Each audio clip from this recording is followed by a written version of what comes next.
right. Good morning. Let's go ahead and get started. Thank you so much for joining us. Today, we are going to talk about Social Security disability for autism.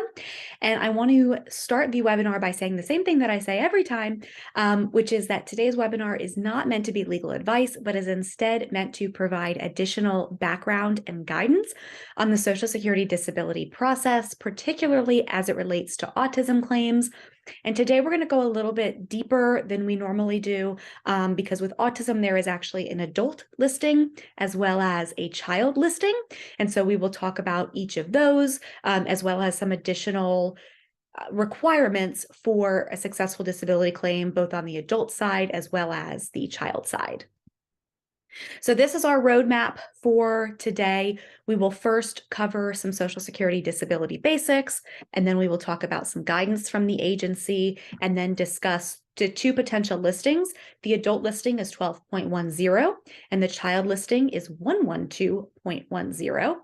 We will then go ahead and discuss some considerations, and then finally close out with how an attorney may be able to help you with your Social Security disability claim.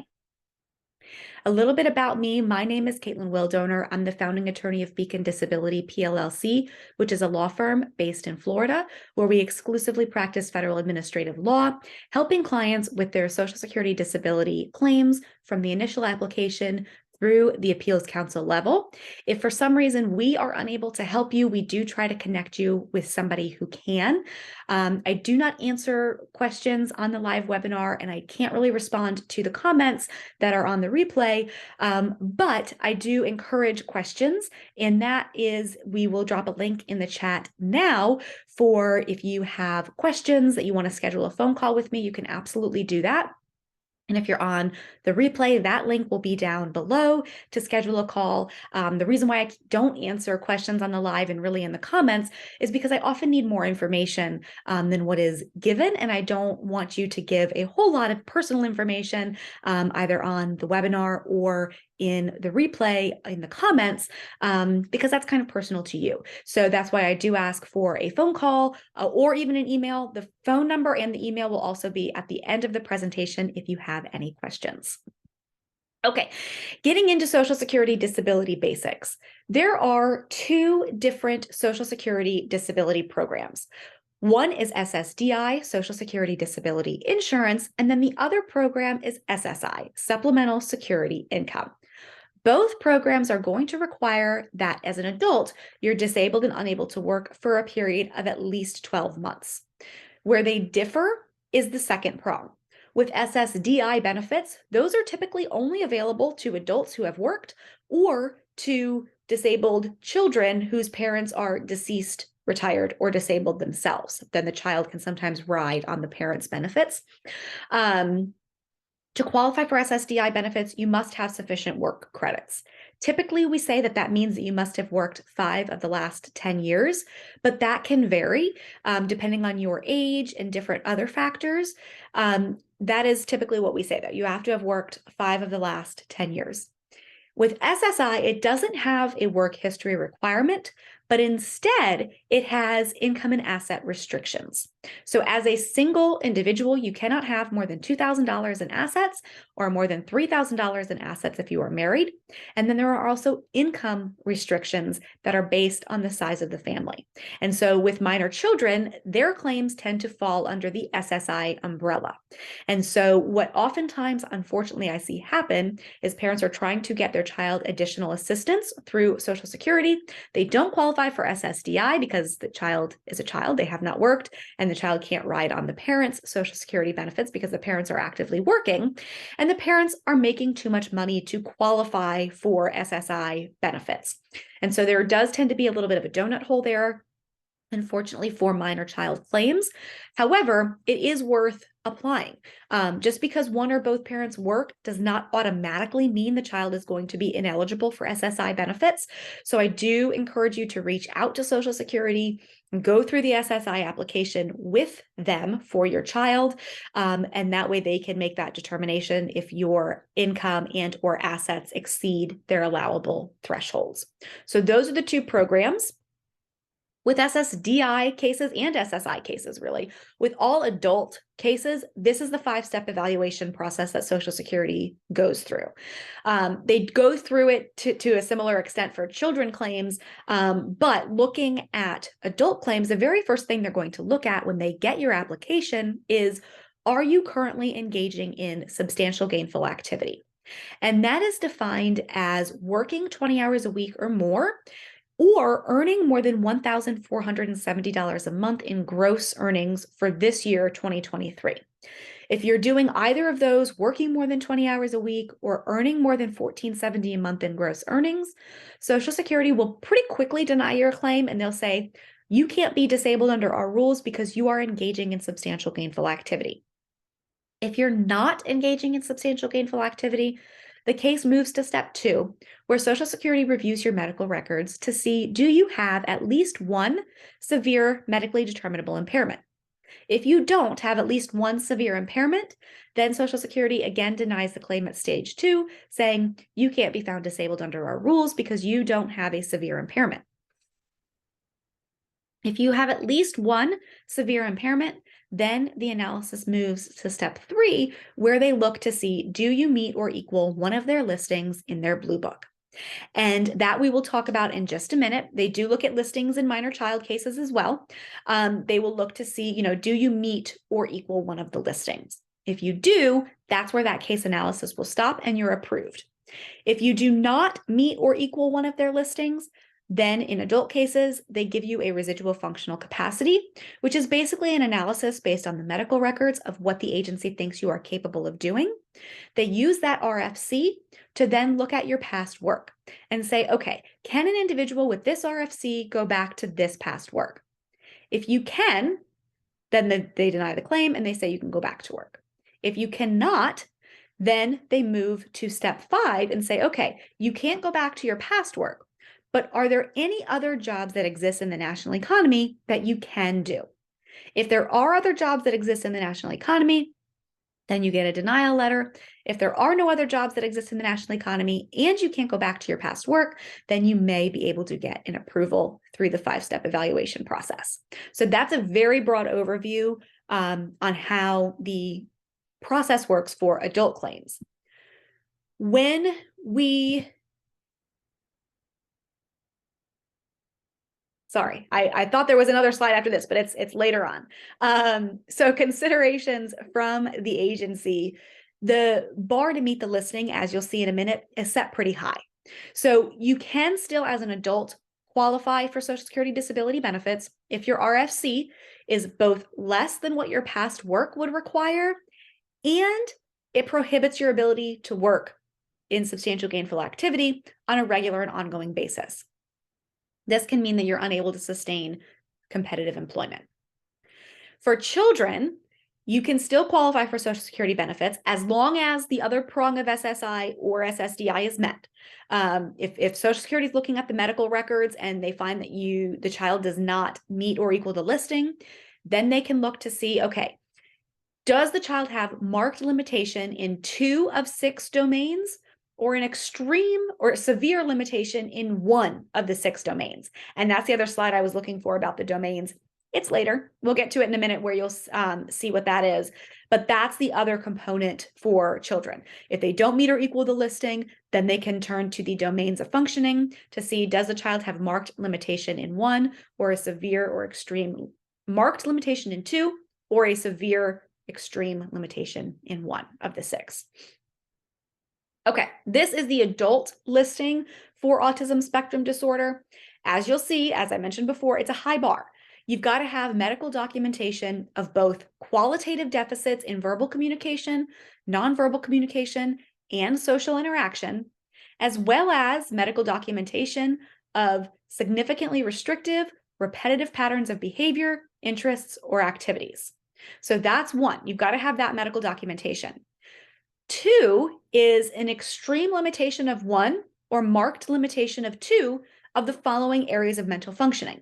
And those mental functionings, I'll put up a slide in a minute of kind of what is covered under each of these for adults.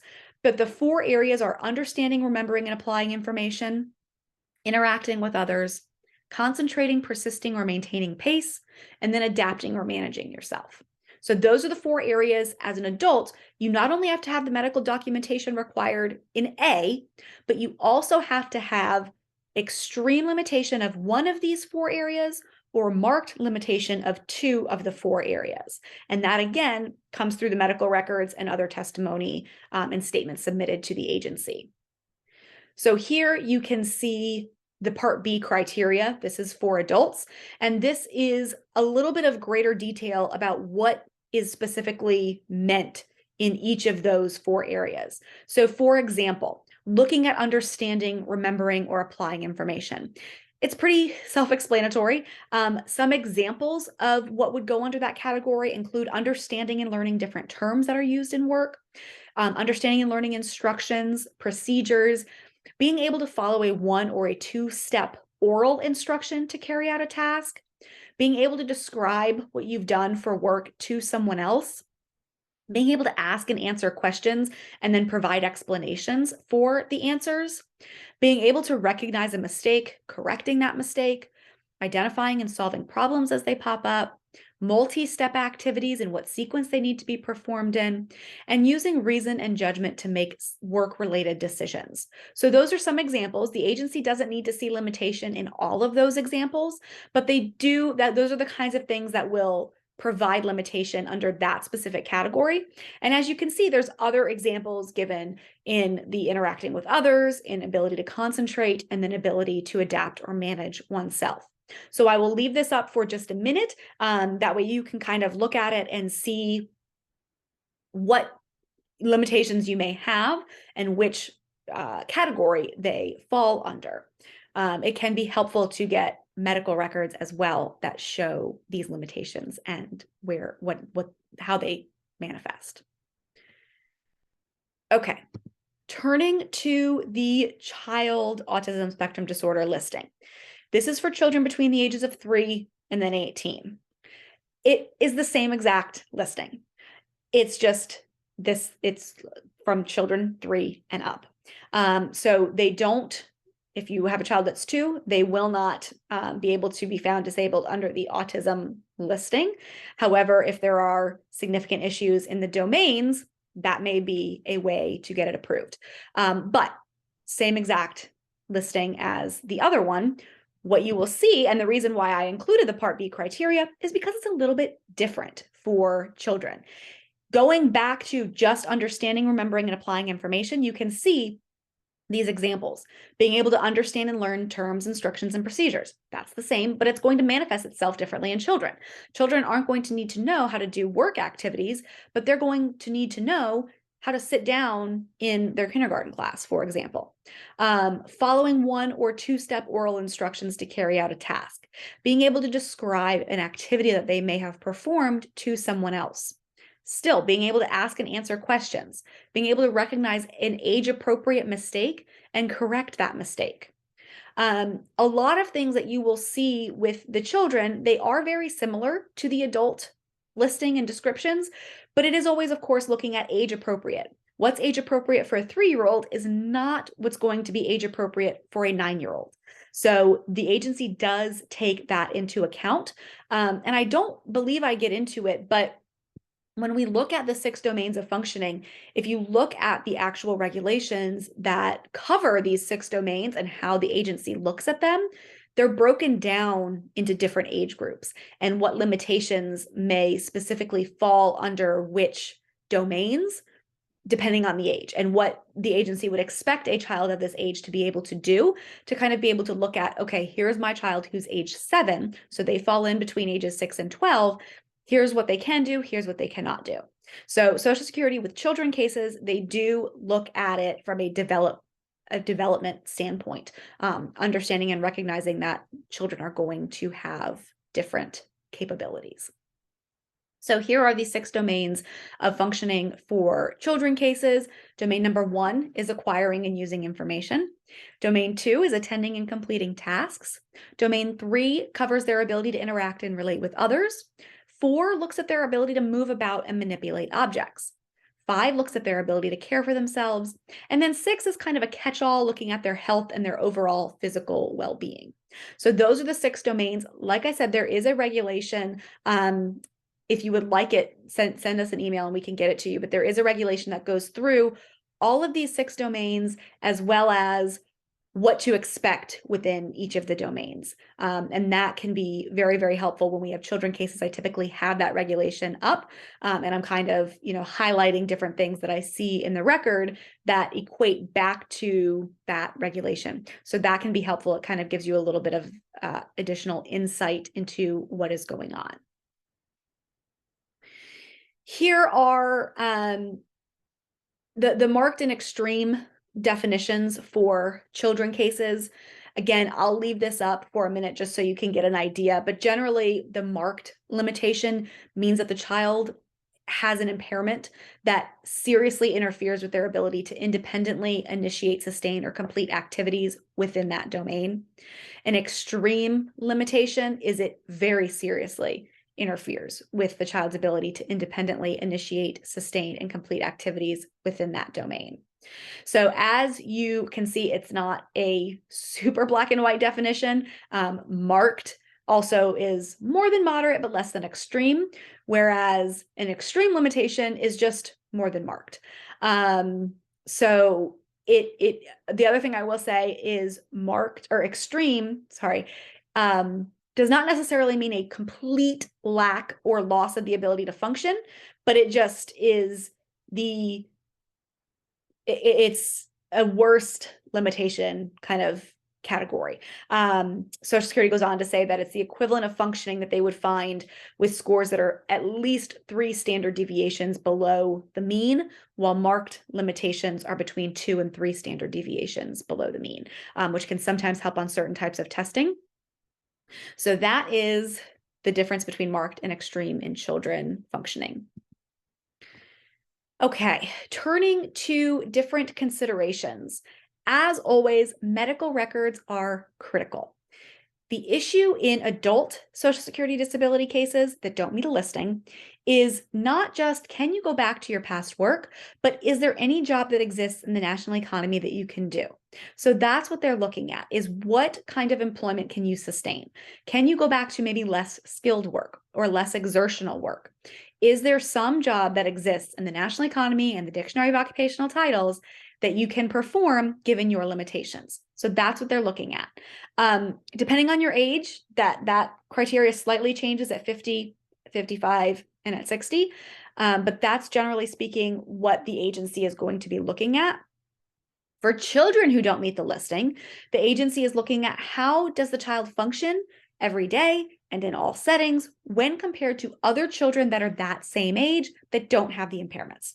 So that's kind of what it comes down to. As a mom, we always say, don't compare your kids to somebody else. That's exactly what Social Security is doing. They are looking to other children to better understand, okay, what should this child be doing at this age? What is this child doing at this age? What kind of limitations, therefore, does this child have? So that is kind of, if you don't meet a listing, that's how the agency looks at it. Functional capacity can also be relevant, particularly in the adult claims, and objective medical records will be important.